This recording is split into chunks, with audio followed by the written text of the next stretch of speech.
Buenas tardes, estamos con el general José Francisco Gallardo, uno de los militares más honestos, rectos y directos que tiene el país. Él estuvo incluso detenido durante varios años por haber planteado algo que es fundamental en las Fuerzas Armadas: el ombudsman para los delitos que cometen o resarcir el honor a quien ha sido imputado de algo que es obviamente falso. Pero en esta ocasión no vamos a hablar de ese capítulo, hablaremos en un programa que yo estoy planteando especial para las Fuerzas Armadas. Ahora vamos a hablar del caso del general Salvador Cienfuegos, quien fue detenido en Estados Unidos. Extraordinario ocurrió. Lo regresaron a México, lo que no ocurre muchas veces. Incluso con un doctor, Álvarez Machain, que fue secuestrado por la DEA en México y llevado a Estados Unidos a proceso, también regresaron, pero después de un largo tiempo, y vieron que el doctor no estuvo metido en el suplicio que sufrió Enrique Camarena cuando lo secuestraron.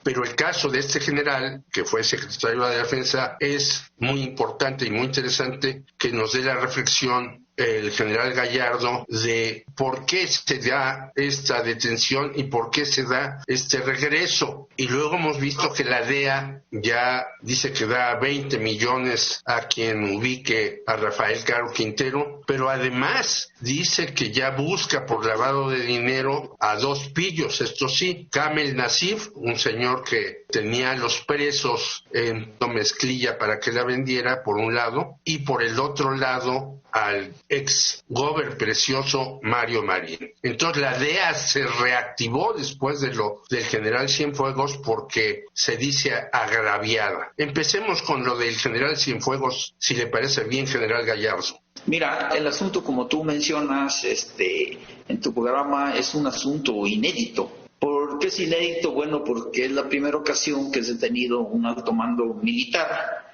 fuera del territorio nacional. El caso de Machain que mencionaste creo que es mucho más grave porque esa detención se hizo en territorio mexicano, por un lado, y por otro lado el regreso de este alto mando militar pues nos deja en claro, aunque no tenemos toda la información, que hay contubernios a muy alto nivel, pero que nosotros, como estamos involucrados en el tema de derechos humanos, ustedes en el tema del periodismo, poco a poco se van acomodando los dados y va saliendo lo que realmente sucedió. El asunto es que este tema abre las posibilidades para restablecer una nueva relación bilateral de asistencia y ayuda militar que no esté bajo el sometimiento en concreto de los Estados Unidos y del Comando Norte, y aparte de ello que impida la intromisión de las agencias de seguridad de Estados Unidos en México. La que más sabemos es la DEA y la CIA, pero hay otras como la ICE, el mismo Pentágono y la agencia más grande de seguridad e inteligencia que está trabajando fuera del territorio estadounidense. La segunda está en México. Entonces eso se podría aprovechar.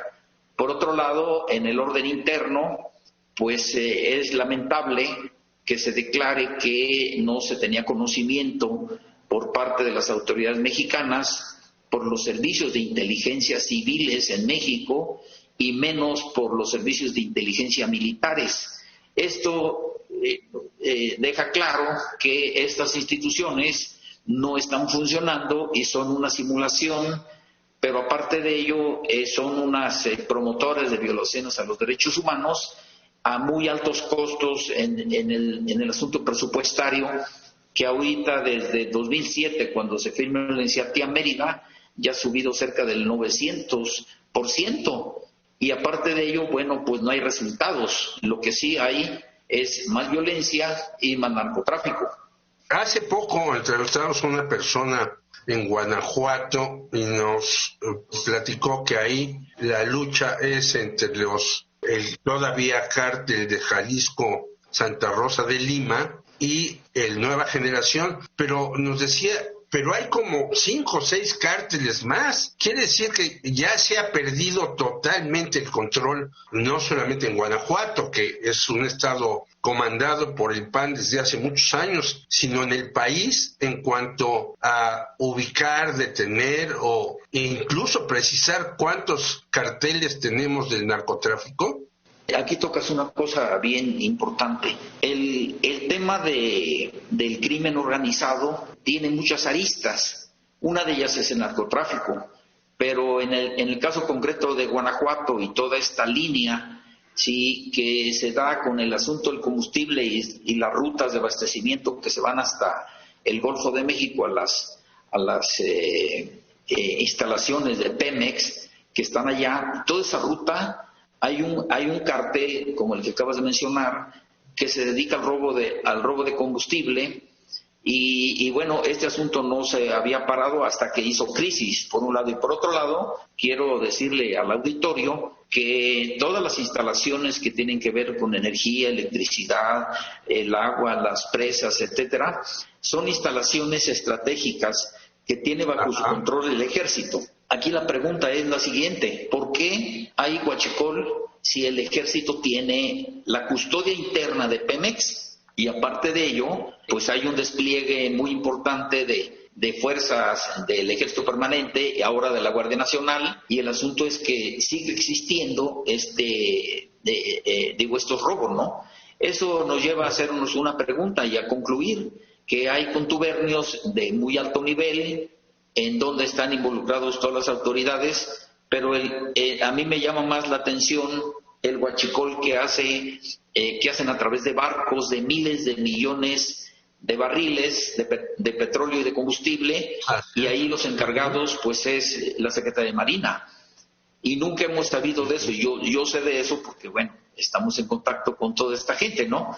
Entonces es un tema, nuevamente el tema de Cienfuegos nos lleva a revisar o obliga al gobierno a revisar todos estos sistemas de seguridad que tiene que ver con la protección de las instalaciones estratégicas para el desarrollo de México, pero también sobre los temas de seguridad que tienen que ver con los convenios que se hicieron con Estados Unidos, y es de preocupar que a través de la firma de la Iniciativa Mérida, México, con nombres y apellidos, Felipe Calderón, ¿sí?, entregó la soberanía del país, entregó el sistema de defensa nacional y sometió a los mandos militares del Ejército Mexicano o de las Fuerzas Armadas de México a los mandos del Pentágono.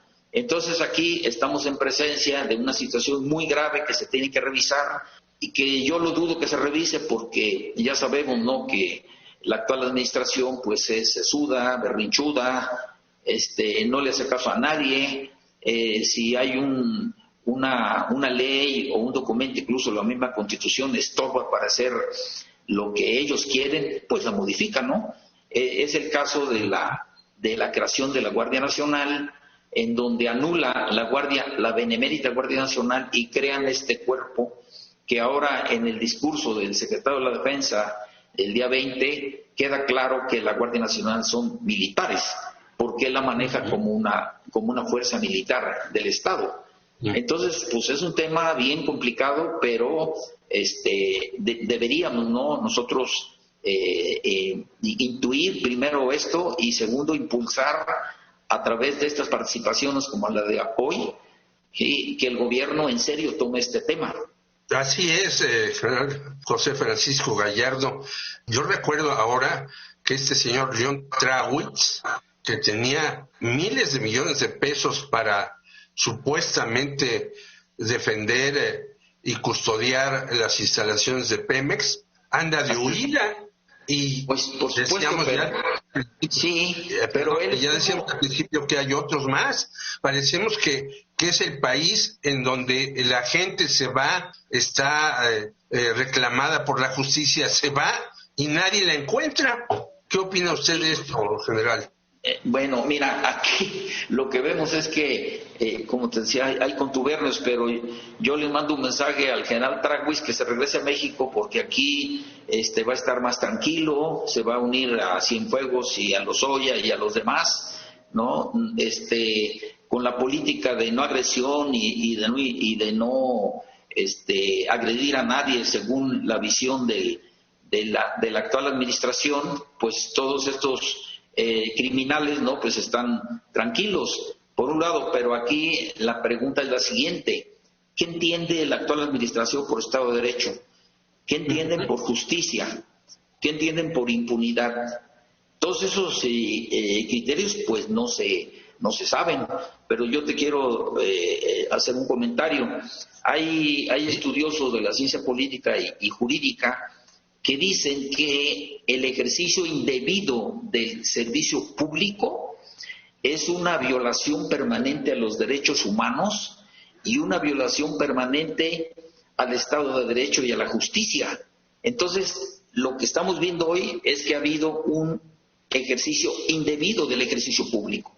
Y en los casos que decíamos de estos señores Mario Marín y Kamel Nasif, que ya tienen además muchos años, porque ellos fueron parte del secuestro de la periodista Lidia Cacho, y ya estaban imputados y ya estaban supuestamente tratando de detenerlos, aunque en Puebla, que yo visito con frecuencia, se decía que el señor Mario Marín anda de fiesta en fiesta, de rancho en rancho. ¿Por qué esa impunidad tan manifiesta de nuestros funcionarios? Sabemos que el doctor está en su casa muy tranquilo con su supuesto collar o brazalete en la mano, pero los otros andan rondando por ahí casi como festejando que están imputados pero están libres. Sí, bueno, aquí nuevamente tomamos en consideración otra lista del crimen organizado, que es el abuso de niños, de menores,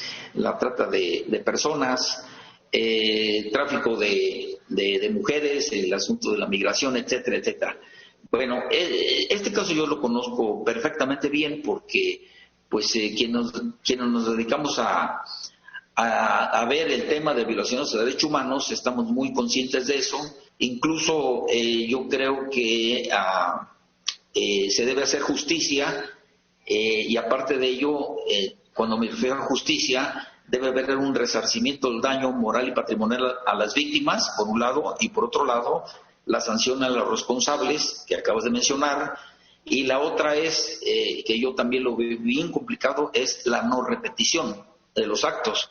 Y aquí en el asunto de la no repetición estamos hablando del involucramiento, primero del Congreso, Cámara de Diputados, Cámara de Senadores, y aparte de ello con el asunto de las ramas ejecutivas que tienen como obligación dictar diferentes políticas públicas para evitar precisamente esto.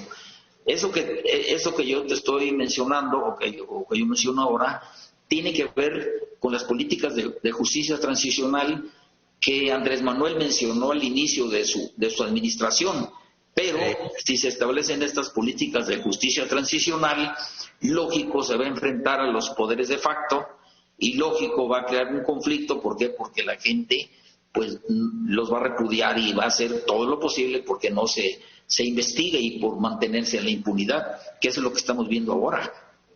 Me recuerda incluso, general, el caso muy reciente de un señor Godoy en Michoacán, que era diputado, lo sacaron en la cajuela de un auto y hace unos días reapareció ya en público como diciendo, bueno, pues a mí me decían que yo estaba metido con la familia michoacana, fui diputado, gocé del fuero, luego salí en una cajuela de la Cámara de Diputados y ahora ya estoy en la vida civil y parece que no hizo nada. Pues sí, ¿Será tan laxa o tan débil o tan torpe o las tres cosas juntas la justicia mexicana? A ver, aquí estás tocando otro caso de impunidad, ¿no? Que sucedió a principios de la administración de Enrique Peña Nieto, en donde incluso llevó a la renuncia de un gobernador y a la detención de varias personas, y aparte de ello el surgimiento de los grupos de autodefensas sí, que se dan en la parte de los límites entre Jalisco y Colima. ¿Por qué? Porque aquí estamos viendo, ¿no? Nuevamente la falta de justicia, la falta de gobierno, la falta de ministerios públicos.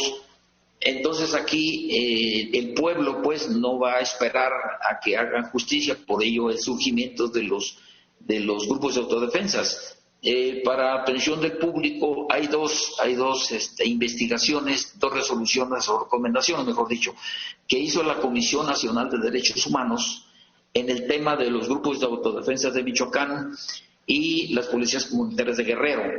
Esos dos documentos salieron por ahí como en el 2014, por ahí están visibles a consulta. Y las dos investigaciones concluyen en lo siguiente: los grupos de autodefensa y las policías comunitarias que surgen en Guerrero y Michoacán se debe a que no hay gobierno, a que no hay justicia, que hay vacíos de poder. Entonces aquí lo que mencionabas del joven este que está aquí, ¿no? Sí, Godoy. Sí, de Godoy, es que se ha manejado siempre que el crimen organizado y el narcotráfico son un asunto de seguridad nacional. Yo digo que no. El crimen organizado y el narcotráfico son un asunto de seguridad pública y de salud pública, pero se convierten en un asunto de seguridad nacional cuando a través del narcotráfico y del crimen organizado se financian campañas políticas y a través de estos mecanismos el crimen organizado y el narcotráfico pues coloca a los gobernadores, a los senadores, diputados, etcétera, etcétera, ¿no? Ahí sí se convierte en un asunto de seguridad nacional porque trastoca un principio democrático que está en la Constitución, creo que es en el artículo 41 por ahí, en donde dice que los mexicanos nos dimos el derecho de establecer un sistema de gobierno, república, democrático, laico, etcétera, etcétera. Y aquí me refiero en concreto al asunto democrático. Entonces, este tema, como te decía, nunca se ha revisado, no se ha revisado, y lo que está sucediendo hoy en día, pues abre una ventana para que los poderes públicos y la sociedad, la academia, etcétera, revisen este tema, porque si no, podemos ver cosas mucho más graves y más lamentables. Una última cuestión, mi querido general Gallardo. En Michoacán se dice que nuevamente ya van a hacer la autodefensa. Sabemos que hubo autodefensas incluso inventadas por el narcotráfico y alentadas por el gobierno de Peña Nieto, con un señor que andaba por allá en Michoacán que terminó como director del deporte. ¿Pero usted cree que sea necesario que haya estas autodefensas, si son reales y auténticas, en Michoacán nuevamente? Bueno, mira, tocas un tema bien importante. El sistema organizativo de la Defensa Nacional, que contempla la Constitución, de Seguridad y Defensa, que contempla la Constitución, previene tres fuerzas. Una, el Ejército Permanente, que está contemplado en el artículo 31, fracción cuarta, por ahí. El otro, que se refiere a las Fuerzas Armadas.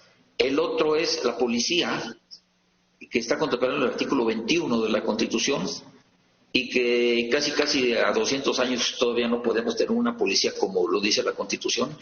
Y otro es la Benemérita Guardia Nacional, que estaba contemplada en el artículo 31, fracción tercera, que esta administración lo anula y crea un cuerpo militar que le puso Guardia Nacional.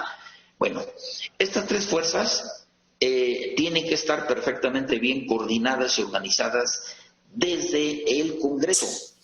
El artículo 73, fracción 14, dice que es facultad del Congreso organizar, armar, disciplinar, controlar, etcétera, etcétera, a las Fuerzas Armadas. E incluye estas dos que te acabo de decir en los artículos que te acabo de mencionar. En esta organización se contempla la activa participación de un sistema organizativo social que tiene que ver precisamente con la Guardia Nacional, o en el caso concreto con que ahora, como no hay un control, como no hay una organización, pues surgen estos grupos espontáneos, ¿sí?, para defender su territorio. Esto que yo te estoy diciendo de defensa del territorio es sobre lo que sustenta la Guardia Nacional.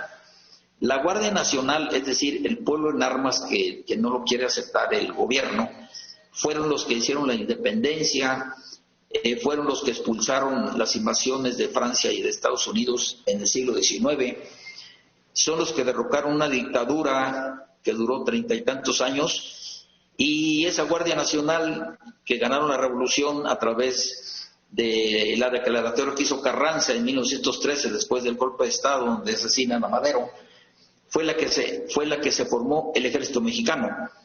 Sin embargo, esta Guardia Nacional duró desde 1917 a la fecha, 26 de marzo del 2019, en donde la actual administración anula la Guardia Nacional.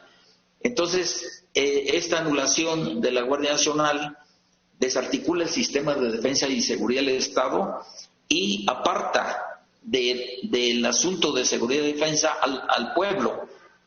Sí, ahora bien, yo sé que cuando se dice el pueblo armado y todo esto, ¿cómo va a ser posible? Bueno, lo que pasa es que el Estado debe controlar, el Estado debe organizar, y quien organiza esta guardia, pues son los municipios y los estados, las entidades federativas, en donde la misma Constitución dice que estos grupos deben recibir educación y adiestramiento cívico y militar, conocedores de la disciplina militar, ¿sí?, y conocedores del civismo, ¿sí?, que articula el tejido social.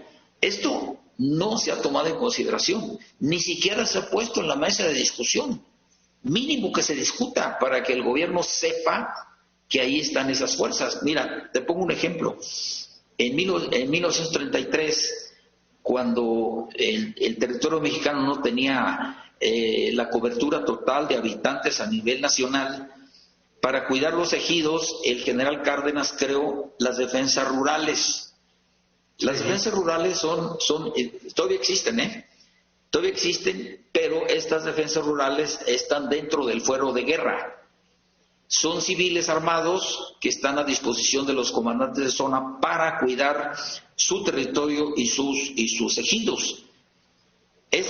Ahorita hay como cerca de 15,000 efectivos de defensas rurales, principalmente en Jalisco, en Guerrero, en Sonora. Yo fui comandante de un cuerpo de esos y sí funciona. ¿Por qué? Porque tienen adiestramiento, se reúnen periódicamente, reciben instrucciones, etcétera, etcétera, y aparte traen un uniforme con las insignias de militares.